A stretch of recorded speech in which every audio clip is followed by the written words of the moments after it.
I'd like to share a little story from the time when I was a monk, a novice monk.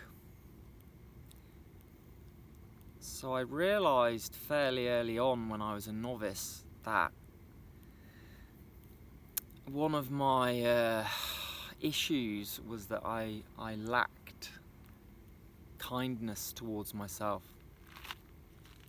I wasn't a good friend to myself. I lacked what in Buddhism we call Metta, M-E-T-T-A, which is usually translated as loving kindness or goodwill, universal friendliness, unconditional love. And I could see that, I hadn't been a good friend to myself for quite some time. Particularly in my teenage years, they were very difficult, largely because of this. I can remember I used to go home, when I walked home from school, I would go over in my mind what I'd said to people,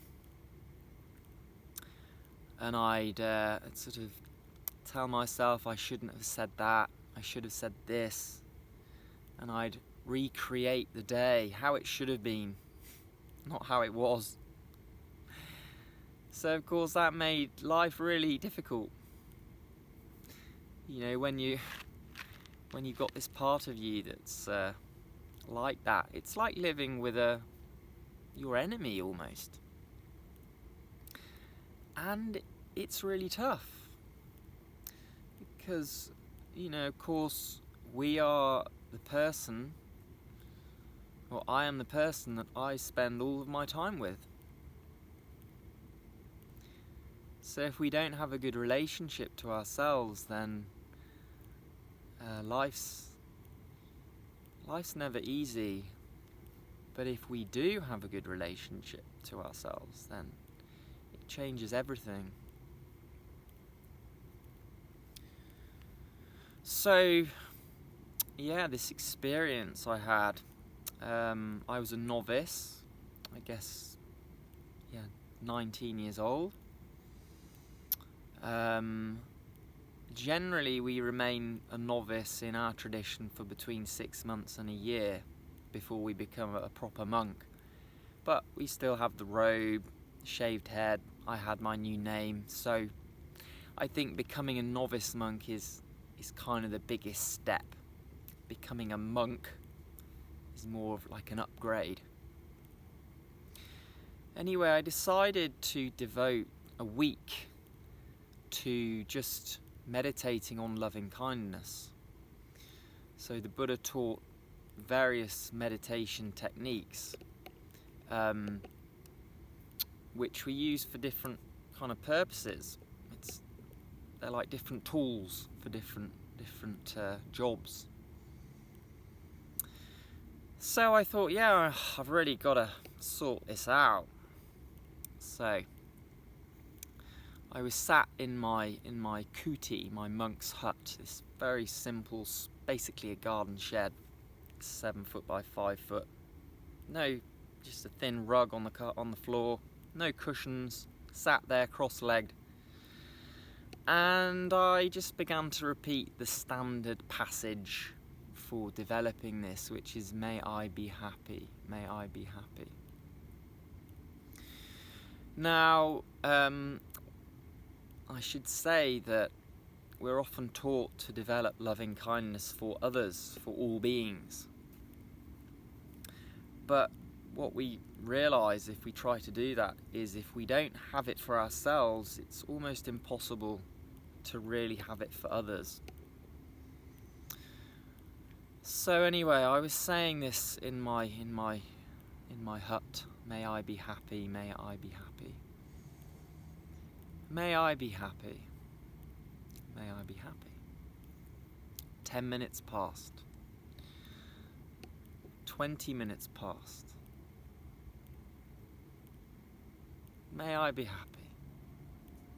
Didn't feel anything. I felt like I'd have more luck trying to draw blood from a stone. 30 minutes. Nothing. Numb.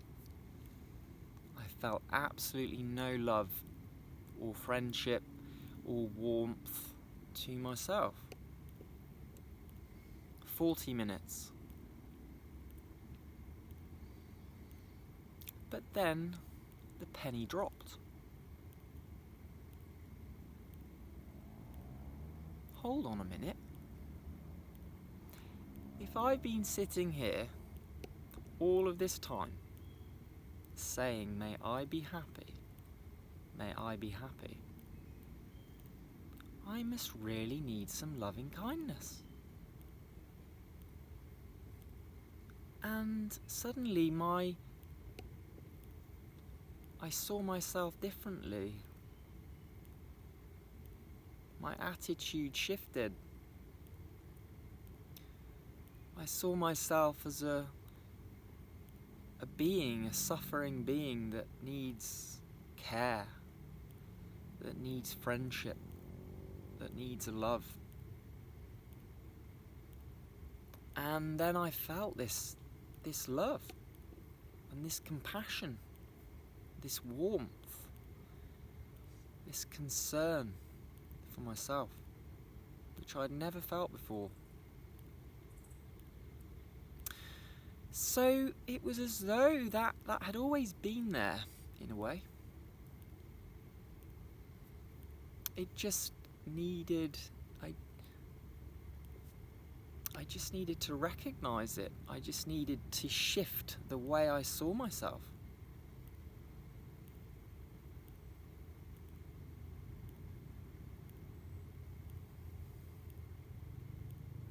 So it was quite a wonderful experience, really.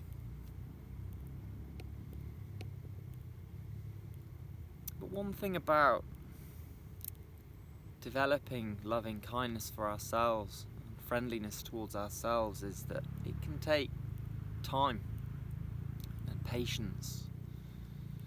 It's a bit like when we're trying to work with the earth and we find a patch of ground that's sun-baked and hard and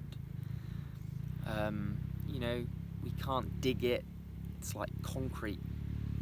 We pour some water on, sprinkle some water onto the earth, and it just appears to roll off, has no effect. Like when I started saying may I be happy, it just rolled straight off.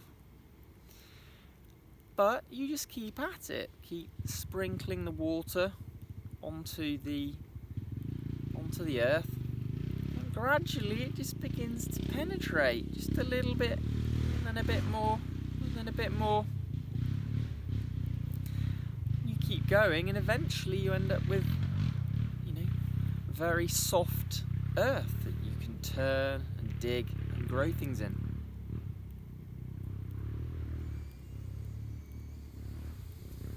So I highly recommend paying attention to this, working on the relationship with yourself, developing this kindness, this loving kindness for yourself.